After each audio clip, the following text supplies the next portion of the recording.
Siyata Dishmaya, Masechet Shavuot, Daf Yud. Nous commençons à la 17e ligne, Rabbi Meir Omer Kol HaSeirim Kaparatan Shaveh. Nous reprenons ce que nous avons étudié dans la Mishnah. Nous avons vu que les korbanot qui étaient apportés les jours de fête, les jours de Rosh Chodesh, Yom Kippourim, chaque korban venait pardonner une faute particulière ou dans un cas de faute particulier. Nous avons vu l'opinion de Rabbi Yehuda. Pour Yom Kippourim, donc il est important de reprendre pour pouvoir bien ensuite comprendre la Gemara. Pour Rabbi Yehuda, lorsqu'un homme a fauté, il savait qu'il était impur Yédia. Ensuite il a oublié, il est rentré dans le Beth Amikdash où il a mangé un aliment Kodesh. Et ensuite il s'est rappelé, Yeshbo Yédia Betrila, il y a Yédia Besof, Elementain, c'est le Korban Olev Yoret, qui doit porter lui-même un Korban. Lorsqu'il y a une Yédia au début, mais il n'y a pas de Yédia à la fin, bien sûr, lorsqu'il saura, il devra apporter son Korban, mais entre-temps, c'est le bouc qui se faisait à l'intérieur du Kodesh HaKodashim le jour de Yom Kippour qui venait pardonner, avec Yom Kippour, qui venait donc retenir les souffrances de s'abattre sur cet homme, étant donné qu'il y avait une faute et qu'il n'a pas eu encore de kapara. Lorsqu'il n'y a pas eu de Yédia au début, mais il y a une Yédia à la fin, c'est le bouc qui était sacrifié et dont on offrait. C'est le bouc qui était sacrifié et qu'on aspergeait son sang à l'extérieur qui venait pardonner cette faute, donc c'est Irana Sebachutz. Et nous avons vu aussi que lorsqu'il n'y a pas de Yédia, ni au début, ni à la fin, là c'est une marloquette Rabbi Yehuda et Rabbi Shimon. Pour Rabbi Yehuda, c'est le bouc Khatat qu'on a porté les jours de fête et à Rosh Chodesh qui vient pardonner cette faute. Et pour Rabbi Shimon, c'est seulement le bouc des fêtes. Mais le bouc de Rosh Chodesh venait pardonner un homme pur qui a mangé un aliment impur. Rabbi Meir, donc c'était dans la Mishnah, Bet Amud Bet, Rabbi Meir a dit Kol HaSeirim Kaparatan Shaveh. Tous les boucs viennent pardonner la même chose, Al-Tumat Migdash Bekodashav, c'est-à-dire toute impureté. Un homme qui était impur et qui est rentré dans le Beth Amikdash ou qui a mangé un aliment Kodesh. Et comme Rashi nous le disait déjà dans la Mishnah, c'est-à-dire que tous les boucs du Korban Moussaf, que ce soit le bouc qui se faisait à l'extérieur le jour du Yom Kippour, ou le bouc des fêtes, ou de Rosh Chodesh, c'est tous ces boucs-là venaient pardonner la même chose, c'est-à-dire aussi bien dans le cas où il n'y avait pas de Yédia au début, mais il y avait une Yédia à la fin, où il n'y avait pas de Yédia ni au début ni à la fin, ou d'un homme pur qui a mangé un aliment impur. Tous ces corbanotes venaient pardonner pour tous ces cas de figure. Mais c'est vrai que le bouc, dont on aspergeait le sang à l'intérieur, là, Rabbi Meir est d'accord qu'il ne vient pas pardonner la même chose comme nous l'avons vu dans la Gemara et comme nous allons le voir. Donc le bouc qui venait à l'intérieur est juste tolé, suspend les Yissourim lorsqu'il y avait une Yédia au début, mais il n'y avait pas de Yédia Bessof. Donc la Gemara reprend Rabbi Meir Omer Kol HaSeirim Kaparatan Shaveh, tous les boucs venaient pardonner pour la même chose. Amar Rabbi Chama bar Rab Chanina, Rab Chama, le fils de Rab Chanina, nous dit Maïtama de Rabbi Meir, quelle est la raison de Rabbi Meir? Amar Kra, puisque la Torah nous dit à chaque fois que nous avons un korban pour les fêtes, la Torah dit Us'ir Chatat Echad. Us'ir avec un vav. Ce Us'ir, ce vav, vient Hukshu Kol HaSeirim Lezelazé, nous apporter le limoud suivant, l'enseignement suivant.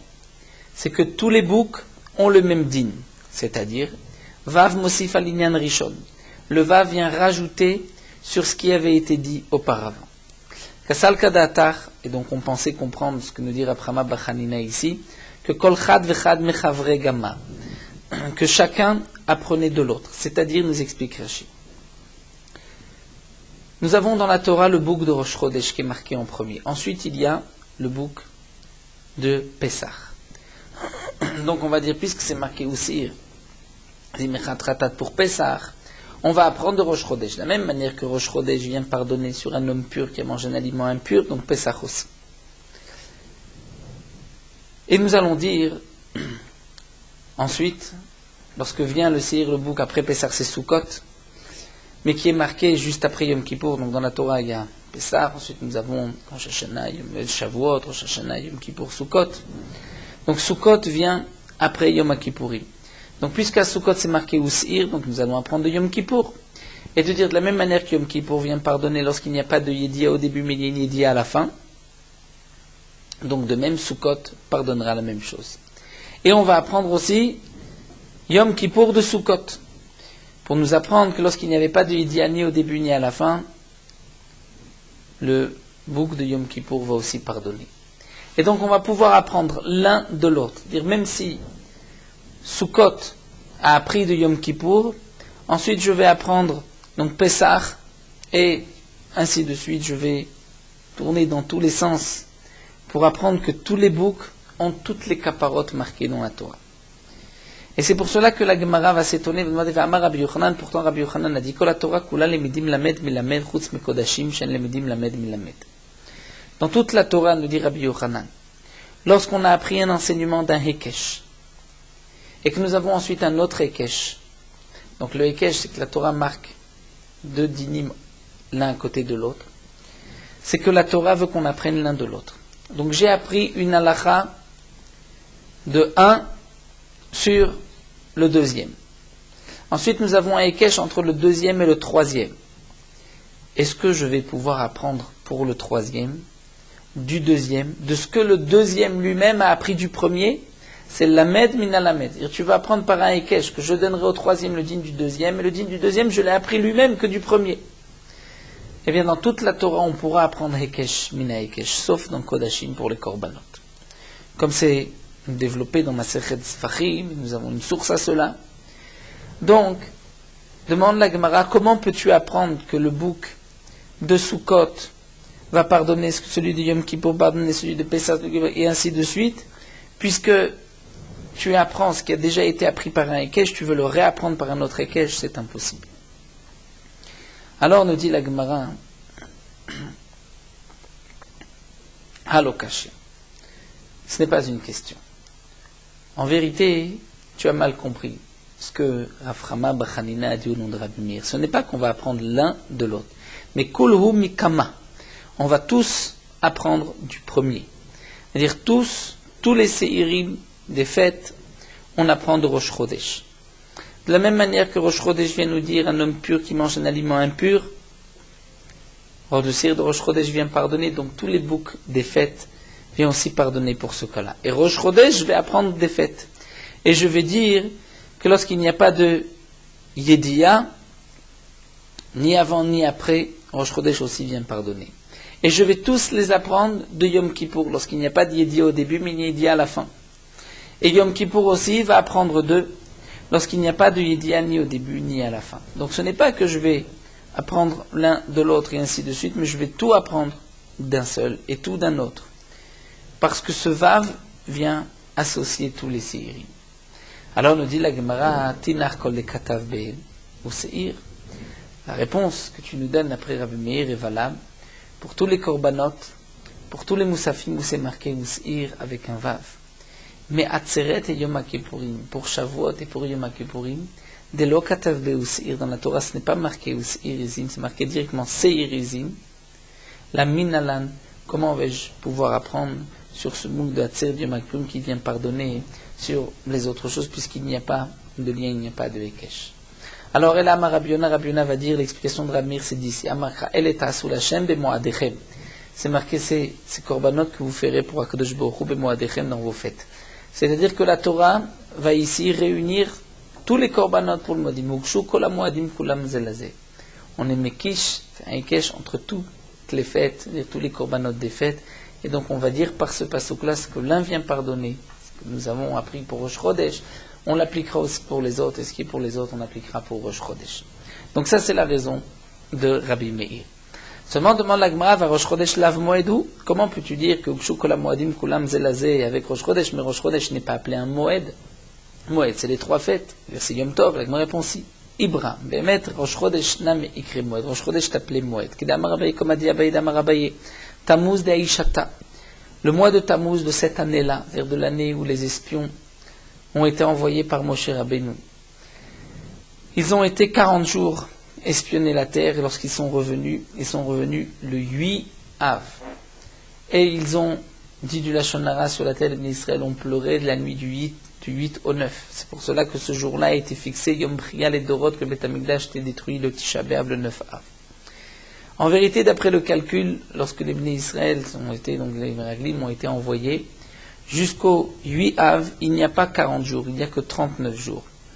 Donc c'est pour cela que nous dit Abaye que le Tammuz d'Aïshata, le mois de Tammuz de cette année-là, Milouye, il a été plein, ça a été un mois de 30 jours. Et donc, c'est pour cela que nous avons 40 jours jusqu'au 8 Av. Parce que si on dit que le mois de Tammuz de l'époque est comme aujourd'hui un mois de 29 jours, alors on ne trouvera pas que le moment des pleurs était Tisha B'Av. Dirtiv, comme c'est marqué, Kara alay moed lishbor bachurai. C'est-à-dire, HaKadosh Baruch Hu a appelé Kara alay moed, c'est-à-dire rajouter le jour de moed, c'est-à-dire Rosh Chodesh a été fixé un jour plus tard. Pourquoi lishbor bachurai? Pour pouvoir briser mes jeunes par la destruction du Beth Amikdash. Donc on voit que Rosh Chodesh est appelé moed, puisque c'est marqué Kara alay moed. Donc pour Rabbi Meir, nous avons vu aussi bien le bouc qui était à l'extérieur, le jour de Yom Kippourim, les boucs de Rosh Chodesh et des fêtes, tout ceci vient pardonner ce que l'un pardonne, l'autre aussi vient pardonner. Donc le Nafkamina, c'est lorsqu'il y a eu une avéra entre un korban et un autre. Donc nous avons vu pour l'homme pur qui a mangé un aliment impur, pour lorsqu'il n'y avait pas de Yidia ni avant ni après, ou il n'y avait pas de Yidia avant, mais il y avait une Yidia après. Et là la Gemara poursuit, Amar Rabbi Yochanan Umodé Rab Meir Besirana Sebifnim, et Rab Meir est d'accord que le bouc qui se faisait à l'intérieur de Yom Kippurim, qu'on aspergeait le sang dans le Kodesh HaKodashim, chez où mechaper kaparatan. Lui, ce bouc, ne pardonnait pas ce que les autres pardonnaient, vehen enan mechaprim kaparato. Et les autres aussi ne pardonnaient pas ce que ce séhir venait pardonner, comme nous avons vu dans la Mishnah, ce séhir vient pardonner dans le cas où il y avait une yédia au début, mais il n'y a pas eu de yédia à la fin, et ce korban vient retenir les souffrances, les yisurim. Pourquoi le Seir Anas et Bifnim est différent? Lui ne vient pas pardonner ce que les autres pardonnent, puisque Kapara Achat, Mechaper Veno Mechaper Shte Kaparot. Parce que dans la Torah c'est marqué Vechim Achat Bashana. Donc on a dit une seule Kapara, mais pas deux Kaparot. Et Hen Enan Mechaprim Kaparato, de même, les boucs de Rosh Chodesh, des Regalim, de Seir qui se faisaient à l'extérieur le jour du Makpurim, ne viennent pas pardonner ce que ce bouc qui se faisait à l'intérieur venait pardonner. Pourquoi? Puisque la Torah dit Achad Bashana, c'est-à-dire cette kapara qui se faisait à l'intérieur, c'était une kapara unique, d'une fois dans l'année. Kapara Zolotei la Achad Bashana, donc les autres korbanot ne peuvent pas pardonner la même chose, le même ligne. Et donc ces drachot-là, nous les avons déjà vus plus haut d'un tête. Tanyana Meachi, la Gemara nous rapporte aussi une braïta. Al Shen Bayidi Alo Betrila Velo Besof, lorsque on ne savait pas qu'il était impur, donc ni avant ni après. Et lorsqu'il n'y a pas de Yidia avant, mais il y a une Yidia après. Et Al-Taor Shachal et Tatame, le pur qui mange un aliment impur, Seir Regalim, Seir Rosh Chodashim, Seir Anase Bachutz Mechaprim Divrei Rab Meir. Donc on voit que pour Rab Meir, les trois pardonnent les mêmes choses. Vilou Seir Anase Bifnim Sheire Vekaparatan Name Sheire. On voit pourtant que dans la Braïta, ce n'est pas marqué le din du Seir Anase Bifnim avec les autres, et ce n'est pas marqué non plus sa kapara, sur ce que lui venait pardonner, que les autres venaient pardonner. Donc effectivement, le din de Sirana Sebifnim est différent. Donc la Braïta nous dit que lorsqu'il n'y avait pas de Yidia ni au début ni à la fin, qui normalement dans la Mishnah nous avons vu que ce sont les Seirei Regalim qui viennent pardonner, et bien la Braïta nous dit que pour Rabbi Meir, ce sont aussi les Seir Rosh Chodesh et le Seir Anase Bachutz. Sur le din, il n'y a pas de Yidia au début, mais il y a une Yidia Besof. Où ça, nous avons vu que lorsqu'il n'y a pas d'idée au début, mais d'idée Bessof, c'est le Seir Anase Bachutz. Ici, la Mishnah nous dit que, d'après la Braïta, d'après Rabbi Meir, que c'est aussi Seir Regalim, mais aussi Seir Rosh Chodesh. Et sur le Taor Shachal et Tatame, nous avons vu que d'après Rabbi Shimon, c'est le Seir Rosh Chodesh qui est Mechaper, bien que les autres aussi viennent pardonner la même chose. Mais Seir Anase Bifnim, là, c'est différent. Ça vient être Megin, protégé des Yisurim, pour le cas où il y avait une idée avant, mais il n'y avait pas d'idée à Bessof. Aya Rabbi Shimon Omer Seir Rosh Chodashim Mechaprim Al Taor Shachal et Tatame. Rabbi Shimon avait l'habitude de dire que le bouc de Rosh Chodesh venait pardonner sur le Taor Shachal et Tatame. La Gemara nous dit Bishlama de Rosh Chodashim lo Mechaple Adergalim. Je comprends encore que le Seir de Rosh Chodesh ne vient pas pardonner ce que le Korban des fêtes vient pardonner. Pourquoi? de Amarkra, puisque la Torah dit, donc là on reprend d'après Rabbi Shimon, on quitte Rabbi Meir qui avait dit qu'Aparatan Shavé, on prend d'après Rabbi Shimon, où on sépare, Seir Rashi Chodashim, d'après Rabbi Shimon, ceci vient pardonner le Tao Shachal et Tatamé. Mais le Seir des fêtes, pour Rabbi Shimon, vient pardonner lorsqu'il n'y avait pas de Yédia ni avant ni après. Donc nous dit l'Agma, encore celui de Rosh Chodesh ne vient pas pardonner sur le cas où il n'y avait pas de Yédia ni avant ni après, où là c'est seulement les régalim. Pourquoi d'Amakra Avon? Puisque la Torah a dit, à propos du Seir de Rosh Chodesh que nous avons du Shmini la Milouim, la 7 Tavonaïda, nous avons dit Avon Echad ou Nosé V'Nosé Shne Avonot. Donc pour Rabbi Shimon, le Seir de Rosh Chodesh ne vient pardonner qu'une seule faute. Elle a des régalim, nirperoi de Rosh Chodeshim, mais pourquoi le bouc de Rosh Chodesh ne vient pas pardonner ce que le bouc de Rosh Chodesh vient aussi pardonner à Makra? Et l'Agma répond, puisque c'est marqué Ve'otan Natan Lachem, c'est-à-dire celui-là, Otan Nosé Avon, Venachem Nosé Avon, ce n'est que celui-là et pas un autre. C'est-à-dire que ce korban de Rosh Chodesh ne vient, ce n'est que lui qui vient pardonner et pas un autre korban. On continue, Bishlam Adé Regalim le Mechaprim Ad Yom Kippourim, toujours d'après Rabbi Shimon.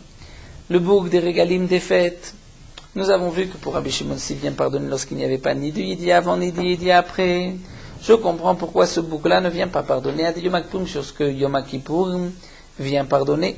Pourquoi d'Amakra? Puisque nous avons vu Achad Bashana, un dans l'année, donc Kapara Zoloté Achad Bashana, cette Kapara ne sera qu'une fois dans l'année. Et la Yom Kippourim l'Irperoi des régalim. Mais celui de Yom Kippour, pourquoi on ne dit pas qu'il va pardonner ce que les régalim, ce que le bouc des fêtes va aussi pardonner? Et l'Agma répond à Markra ce que nous avons vu, Achat, c'est-à-dire Kapara, Achat, Mechaper, Mechaper, Shte Kaparot. C'est marqué Achat, Bashana, une seule Kapara et pas deux Kaparot. L'Agma demande, mais pourtant, Vaktiv Achat, Beseir Anase, Bifnim, ou Dirtiv, et là on parle du Seir Anase, Bachutz. L'Agma répond, c'est vrai, mais à Markra, la Torah dit, Milevat Ratat Akipurim, Vitkosh Ritson Lepnimi. Puisque c'est marqué Milevat Ratat Akipurim, et qu'il y a un Hekesh entre le Ritson et le Pnimi. C'est ce que l'Agmara avait rapporté, la Mishnah avait rapporté. Milevat Ratat Kippourim, Alma Sheze Mechaper, Ze Mechaper, donc il y a un Hekesh entre l'un et l'autre. La Gemara continue avec Rabbi Shimon ben Yehuda Omer Mishmo. Rabbi Shimon ben Yehuda disait en son nom. Lorsqu'on reprend encore la Mishnah, et qu'on se penche sur Rabbi Shimon ben Yehuda, qui rapportait au nom de Rabbi Shimon bar Yochai, que donc le Seir Rosh Chodesh venait de Mechaper sur l'homme pur qui mange un aliment impur, mais que pour Rabbi Shimon ben Yehuda, les boucs des fêtes venaient aussi pardonner sur cela, mais rajouter lorsqu'il n'y avait pas de Yédia ni au début ni à la fin. Et celui de Yom Kippour venait pardonner aussi cela, mais rajouter encore le cas où il n'y avait ni Yédia au début, il n'y avait pas d'Yédia au début, mais il y avait ni Yédia à la fin. C'est-à-dire qu'il y avait des dargot. Dire le korban de Rosh Chodesh pardonne une chose, le korban des fêtes deux choses, et le korban de Yom Kippourim trois choses. Alors la Gemara continue.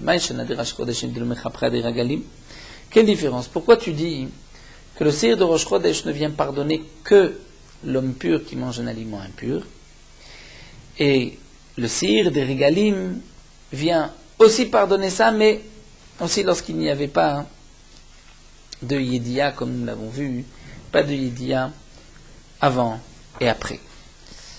Alors comment se fait-il que celui des Régalim peut pardonner deux choses et celui de Rosh Chodesh ne pardonnait pas deux choses? Là, je me répondais à Marka parce que c'est marqué Avon. À propos de Rosh Chodesh, c'est marqué et Hachem vous a donné Otan Lachem Naset Tavon Aïda. De là, on apprend Avon au singulier. Echad ou Nosé ven Nosé Shne Avonot. Fait pardonner un, mais pas deux. Alors demande l'Agma des Régalim Namel on irperu à des Rosh Chodeshim. Pourquoi on ne dirait pas non plus que le séhir des fêtes ne vient pas pardonner sur un homme pur qui mange un aliment impur, c'est-à-dire sur la kapara qui normalement est réservée pour le bouc de Rosh Chodesh, puisque nous avons vu aussi plus haut d'Amakra Ota. Et donc Ota hu no se'avon, venacher no se'avon, c'est seulement ce korban qui porte la faute et pas un autre. L'Agma répond Ota lo mashmale. On va dire que Rabbi Shimon ben Yehuda, lui, pense que ce n'est pas une dracha ce Ota. Il n'est pas d'accord avec cette dracha. Donc on comprend. Rosh Chodesh et Mechaper, une chose, Régalim, deux choses.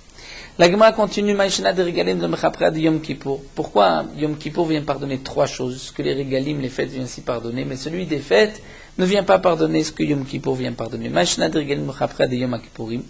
Donc on voit que la Gemara va rentrer dans tous les détails prouvés, c'est de chercher la kapara de l'un, pourquoi elle n'est pas aussi dans l'autre.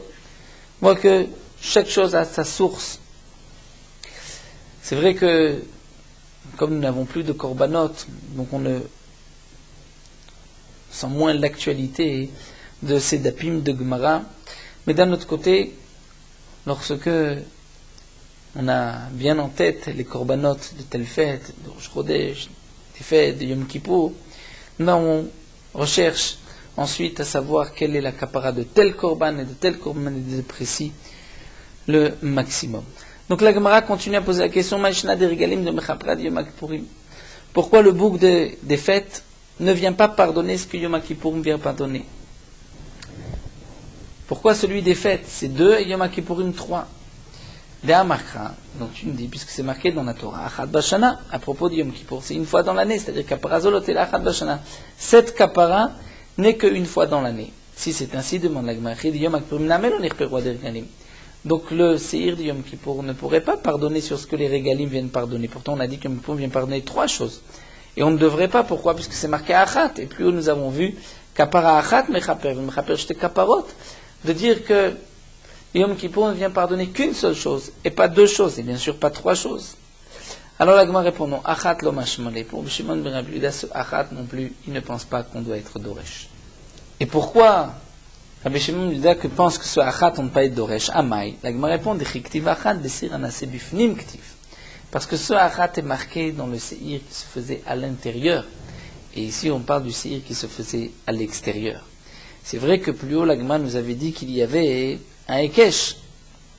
Mais pour Rabbi Shimon ben Yehuda, puisqu'il n'est pas marqué mifouach dans le Seir, un assez bifnim, je ne peux pas l'apprendre, ce achad, pour exclure une kapara. Et Achim, alors c'est ainsi, demande la Gemara des Regalim, Namel Irperwa de Yom Kippour.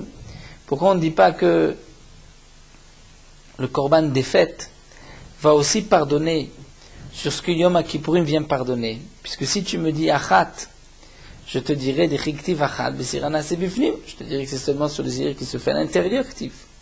Donc pourquoi, pour une kapara, tu peux dire non, c'est vrai que c'est marqué dans sirana sebifnim, pas bachutz, donc je ne suis pas doresh. Mais pour l'autre, tu ne penses pas ainsi. Alors la Gemara répond le olam achat mashmal. En vérité, c'est vrai que Rabbi Shimon ben Yehuda est doresh le achat. Il est doresh le achat, donc dans les 2 sens. Aussi bien pour dire que la kapara de Yom Kippourim ne se fait pas par un autre korban, mais que Yom Kippour aussi, théoriquement, ne vient pas pardonner une autre avera. Seulement, Shane Achad Amarkra Vechiper Aaron al Karnotav Achad Bashana. Puisque c'est marqué dans le passage que Aaron viendra pardonner sur les coins du Misbeach une fois dans l'année, Achad Bashana, c'est-à-dire Karnotav des Misbeach Pnimi ou des kapara Achad Mechaper Shte Kaparot. Je suis médaillé que c'est seulement les karnot, les coins du Misbeach Apnimi, où il n'y a une kapara qu'une seule fois où il y a une kapara que d'une seule chose, mais pas de 2 choses. Mais je vais dire Hadechitzon, que le Seir qui se faisait à l'extérieur, sur le Misbeach, dans la cour, lui a filouchté kaparot. C'est vrai qu'on peut être Doresh, le Achat, mais ici, c'est marqué al karnotav achat bashana, c'est-à-dire que sur les karnot seulement du Misbeach Apnimi, je dis 1 et pas 2. Mais sur le chitzon, je dis même 2. Donc là, la Gemara on peut dire sur ce moment terminé d'expliquer Rabbi Shimon ben Yehuda, nous avons vu Rabbi Meir et Rabbi Shimon ben Yehuda au nom de Rabbi Shimon bar Yochai, et de voir quel korban pardonne telle ou telle faute. Donc nous avons vu la dernière chita, celle de Rabbi Shimon ben Yehuda au nom de Rabbi Shimon, que il y a toute une daga. D'abord celui de Rosh Chodesh vient pardonner une chose, celui des Regalim vient rajouter, donc pardonner une deuxième chose, et celui de Yom Kippour vient pardonner une troisième chose, dire Tsebe Daga 1, 2 et 3. La Gemara continue avec une nouvelle Sugya. On rapporte cette Sugya comme nous dit Rashi, puisque plus tard la Gemara posera une question de notre Sugya. Amar Oula Amar Rabbi Yochanan. Oula dit au nom de Rabbi Yochanan. On rentre un peu dans les dinim de Kodashim, Tmidim Shelo Utzrechu le Tzibur Nifdim Tmimim. Nous savons que chaque année, dans le Bet Amikdash, on achetait des korbanot pour le korban Tamid, le korban Moussaf. Il fallait acheter ces korbanot avec l'argent du Klal Israël. Pour cela, les Bnei Israël donnaient des shkalim, fameux Machatzit HaShekel qui était donné une fois par an par les Bnei Israël pour avoir une part dans les korbanot. On apportait les shkalim au mois de Hadar, juste avant le mois de Nissan, étant donné que nous avons un pasouk qui nous apprend Chodesh Bechodsho, c'est-à-dire que lorsqu'arrive le mois de Nissan, il faut acheter les korbanot de l'argent qu'on a récupéré cette nouvelle année, ce qu'on appelle mitrouma hadasha. C'est-à-dire que chaque année, on ramassait de l'argent, on achetait des korbanot, mais lorsqu'arrivait Nissan, il fallait acheter les korbanot du mois de Nissan avec l'argent qu'on venait de ramasser cette année. Bien sûr, il restait de l'argent dans le Beth Amikdash, c'est ce qu'on appelait les shi'ari alishka, l'argent qui restait en plus des korbanot, et il a été utilisé pour différentes choses, comme c'est marqué dans la Masechet Erechim, où la Gemara donc détaille exactement qu'est-ce qu'on utilisait avec l'argent de shi'ari alishka et l'argent de l'alishka même. Nous avons une halakha que dans le Beth Amikdash, le korban, avant de le sacrifier, ta'un bikur, il fallait vérifier le korban, qu'il n'ait pas de défaut de moum. Et on le préparait 4 jours à l'avance. 4 jours à l'avance, il était dans le Mishkan, dans le Beth Amikdash, dans une pièce du Beth Amikdash, pour qu'on puisse le vérifier, voir qu'il n'y ait pas de moum. Il y a une halakha marquée dans Masechet Erechim que Rashi nous rapporte, il n'y avait pas moins de 6 agneaux, mevukarim, qui étaient vérifiés, prêts à être égorgés, dans la pièce Lishkat Atlaïm où on laissait les agneaux. Lorsqu'arrivait Rosh Chodesh Nissan, on ne pouvait pas utiliser les korbanot qu'on avait achetés avec l'argent de l'année dernière. Il fallait les acheter avec l'argent de cette année. Mais on avait dans la Lishka encore 6 korbanot, 6 bêtes qui étaient prêtes. Mais ces bêtes-là, on les avait achetées avec l'argent de l'année dernière. Comment va-t-on faire? Alors, nous dit ici Rabbi Yochanan, Tmidim shelo tzrechu le tzibur, un korban tamid dont le tzibur n'a pas eu besoin, ne s'en est pas servi, et on arrive au Chodesh de Nissan, il faut renouveler. Alors nivdim tmimim, on pourra racheter ces korbanot, bien que ces korbanot n'ont pas de défaut. Normalement, pour pouvoir acheter un korban, il faut que le korban ait un défaut, et à ce moment-là, la gdusha du korban peut être transférée sur de l'argent, on achètera avec cet argent une autre bête, et la gdusha du korban va se transférer sur cette bête.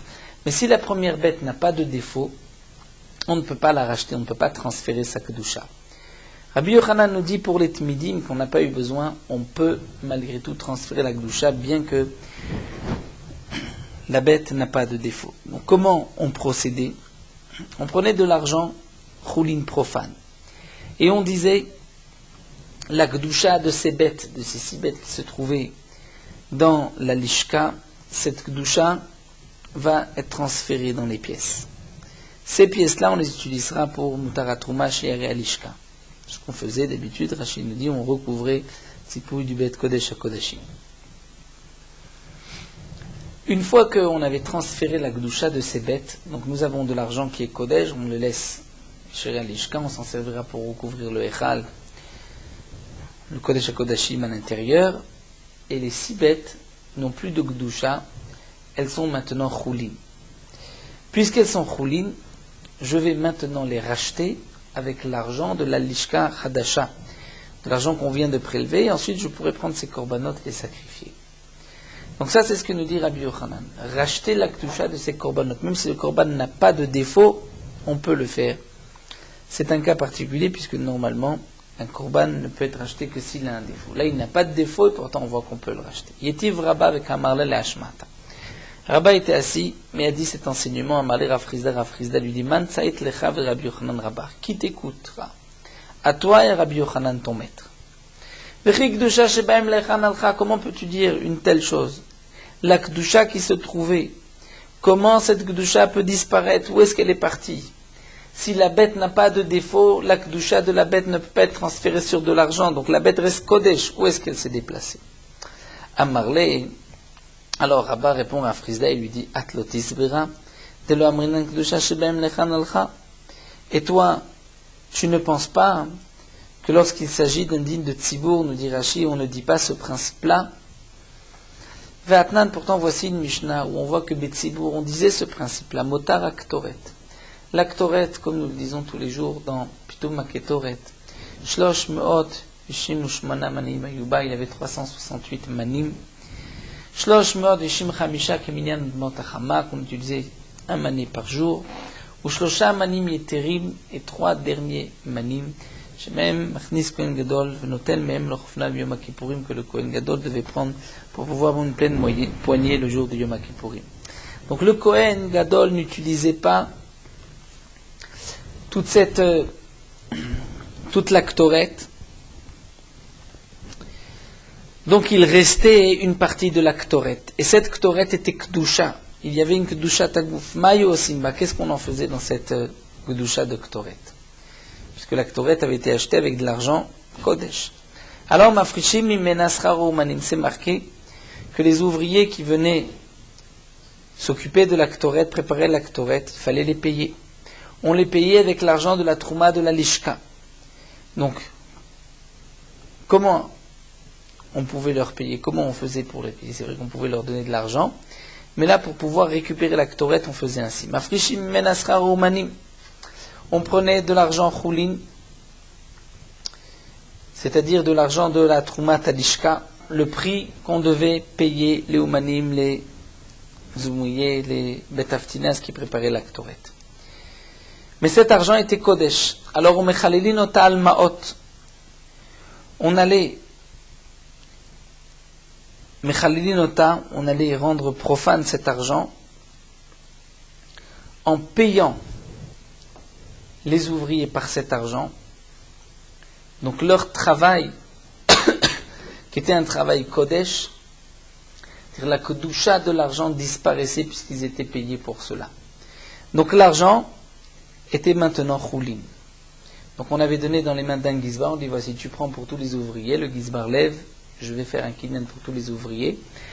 Donc toute la Kedusha de ces pièces disparaît, puisque on a payé les ouvriers pour la Ktoret avec ces pièces-là. Ensuite, on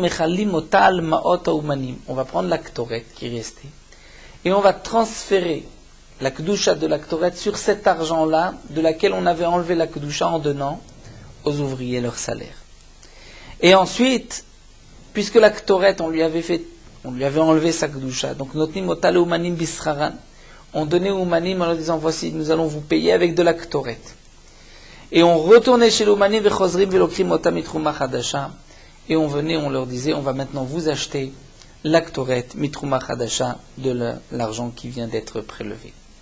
Donc là aussi, demandera Bavaamai, nema kedusha shebaem lechanalcha. Pourquoi ici tu ne dis pas et la kedusha qui se trouvait dans la Ktoret, où est-ce qu'elle est partie? Comment a-t-elle disparu? Et Rachid nous dit, on pensait que la martéchet où on préparait la Ktoret d'un clicharet. Et donc c'est Kedusha Tagouf. Si c'est Kedusha Tagouf, on ne peut pas la racheter, puisque là il n'y a pas de moum possible dans la Ktoret. Donc tu vois que bien que la Kedusha est là, bien qu'il n'y a pas de défaut, il n'y a rien, on peut faire transférer la Kedusha. Amarlé, Frisda lui répond, lui dit Ktoret, Kamata, tu m'apportes une preuve de la Ktoret, Shane Ktoret. Ktoret c'est différent des Kedusha Damimou. Dans la Ktoret, il n'y a pas de Kedusha Tagouf. La martéchet n'est pas un clicharet, ne sanctifie pas la Ktoret. Et donc, puisque ce n'est pas Kedusha Agouf, c'est Kedusha Damim, c'est pour cela qu'on peut transférer la Kedusha. Kedusha Damim, c'est-à-dire qu'on l'a acheté avec l'argent de la Troumat al-Lishka, mais on ne lui a pas donné encore de Kedusha Tagouf. Ce n'est pas comme un korban qu'on a acheté où il y a Kedusha Tagouf. Et là, mais Ata leur demande la Gemara si la Ktoret n'a pas encore de Kedusha Tagouf. L'autre, il passe le Betvulium, si un homme Tvulium la touche, la Ktoret ne devrait pas devenir Psoula, et pourtant la Matania, pourquoi nous avons enseigné maintenant Martéchet Nifselet Betvulium, si on l'a placée dans la Martéchet, elle devient Psoula, si un Tvulium la touche, on ne peut plus ensuite utiliser la Ktoret. Donc c'est la preuve que par la Martéchet, elle reçoit Kedusha Tagouf. Donc si elle reçoit Kedusha Tagouf, on ne pourra pas non plus transférer sa Kedusha. Vechetema kol Kedusha Damim Nifselet Betvulium, et si tu dis que toute Kedusha Damim, lorsqu'un Tvulium touche, c'est Tvulium, un homme qui était impur, qui s'est trempé au migvé, il n'a pas encore attendu la tombée de la nuit, si lui touche, alors ça devient pas soul même dans Kedusha Damim. Pourtant Vatna nous avons enseigné une Mishnah Mefureshet dans Masechet Meila, Amenachot, les farines qu'on apporte au Beth Amikdash. Moalim Baem, il y a une Meila, c'est-à-dire il y a que du Shaddamim, déjà de Mikshé ou des choux, dès qu'on l'a sanctifié, dès qu'on l'a désigné comme farine, comme Korban. Kitcho Bekli, si ensuite on a placé ces farines dans un Keli, à ce moment-là il y a un Kiddush, c'est-à-dire que les farines vont être sanctifiées par le Keli, et elles deviennent maintenant Kedusha Tagouf, elles ont une Kedusha elles-mêmes.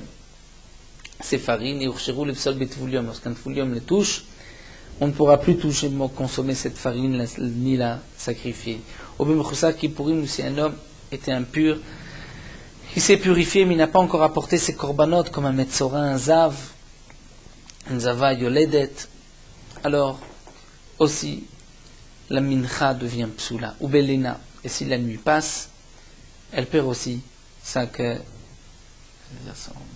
cacheroute, elle devient psoula belina. Ce sont des dynimes dans les korbanot que lorsque la nuit passe, le korban devient pasoul. Donc là aussi, puisqu'il y a kedushat agouf, c'est pasoul. En tout cas, nous voyons bekli in, lo kitchu bekli lo. C'est seulement s'il y a une kedushat agouf que le tvulium peut rendre pasoul, mais pas kedushat damim.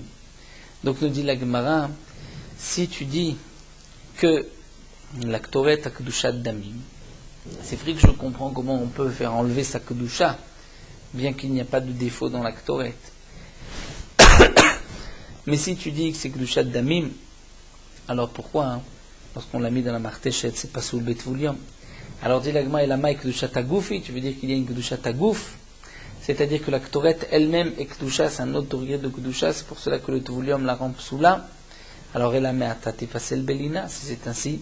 Lorsque passe la nuit et que cette Ktoret, encore là, elle devrait être psoula, à la maintenant, pourquoi nous avons enseigné à Kometz, Valevona, Vaktoret, le Kometz, donc la poignée qu'on prenait d'une farine, Valevona, cet encens qu'on mettait dans les menachot, Vaktoret, la Ktoret, les encens, ou Minchat Kohanim, Minchat des Kohanim, Minchat Kohen Mashouar, ou la Mincha du Kohen Mashouar, Minchat Ravitin, que le Kohen devait apporter tous les jours, le Kohen Gadol, ou Minchat Nesachim, une Mincha qui venait avec les Korbanot. C'est marqué Moalim Baem Mishu Kdishu.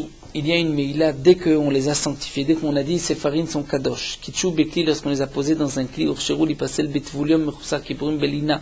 À ce moment-là, les farines deviennent aptes, ou la Ktoret, ou la Levona, deviennent aptes à être psoulot si un Tvulium, un homme qui était impur, qui s'est trempé dans un migvé à toucher, ou un Mechousa Kippurim, celui qui n'a pas encore apporté ses korbanot, ou Belina aussi la nuit passe. Donc on voit Kitchu Bekli in. Lo kitchubikli, lo, c'est seulement s'il y a eu un kiddush kli, sinon il n'y a pas de psoul lena. Donc, comment peux-tu dire que la ktoret a kedushat agouf? Si tu dis qu'il y a kedushat agouf, donc il doit être pas psoul belena, puisqu'il y a une kedusha dans la martéchet. Alors la Gemara répond à Marlé, l'inaka amarta, shane ktoret oil vetsurata bechol hashana kula. Il lui a répondu, la Ktoret, c'est différent. Pourquoi? Puisque la Ktoret ne change pas de couleur lorsque la nuit va passer. Elle ne change pas.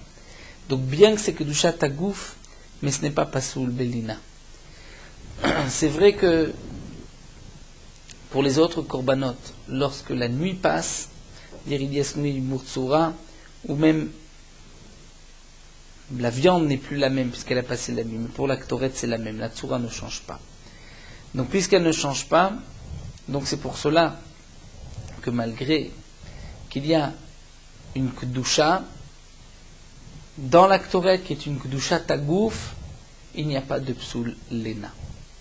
Rashi rajoute et nous dit malgré tout, si on l'a placé dans un kli, là les chachamim ont dit que c'est pasoul, bien que la tsura de la Ktoret ne change pas, c'est une gzera. Donc la Gemara maintient ici que l'aktoret est kedusha tagouf lorsqu'on achète. Donc même si on ne l'a pas placé encore dans un kli charet, il y a kedusha tagouf, et c'est pour cela que c'est pas sous le betvulium, c'est un tvulium touche, parce qu'il y a eu une kedusha tagouf. La Gemara nous a dit malgré la kedusha tagouf, il n'y a pas de psoul lena.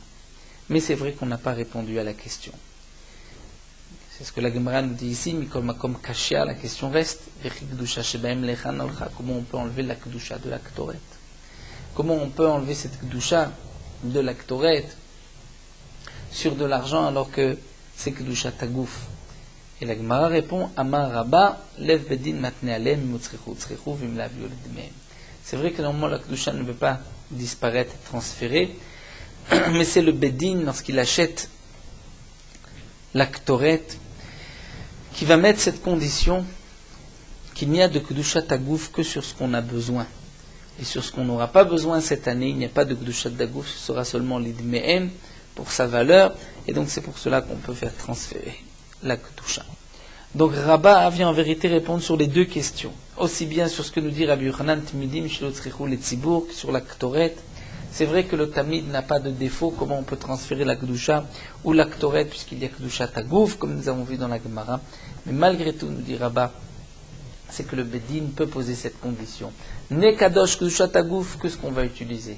Ce qu'on n'utilisera pas restera Kedushat Damim, et donc on peut ensuite transférer la Kedusha.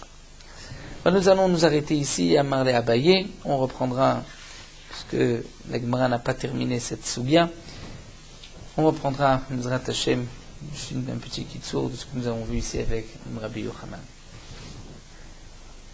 Nous poursuivons Merot Halacha Daf Yud. Le Zman du Kriyat Shema de la nuit, c'est à partir de la nuit où sortent les 3 petites étoiles. Même d'après ceux qui pensent que la Tfila de Harvit, c'est une partie de Plaga Mincha, 1h15 avant la fin de la journée, malgré tout, pour la mitzvah du Kriyat Shema, c'est seulement à la sortie des étoiles. Bien que Minadin, dès que sont sorties 3 étoiles moyennes, c'est déjà la nuit, mais étant donné que nous ne savons pas faire la différence entre les grosses étoiles et les moyennes, et que les grosses étoiles, ce n'est pas le signe de la nuit, puisque parfois même le jour, on voit de grosses étoiles. Donc les Khamim ont été mahmir pour le Kriyat Shema. On ne lira le Kriyat Shema que lorsqu'on voit 3 petites étoiles. Il y a plusieurs shittot dans les poskim, combien de temps après le coucher du soleil c'est Akouchavim, et chacun donc suivra le minag de ses maîtres et de ses pères. Celui qui lit le Kriyat Shema avant la sortie des étoiles devra donc le relire à la sortie des étoiles, même s'il l'a lu Ben Hashmashot, il y a un doute, est-ce que c'est la nuit ou pas, il faudra le relire après la sortie des étoiles, là on est sûr que c'est la nuit.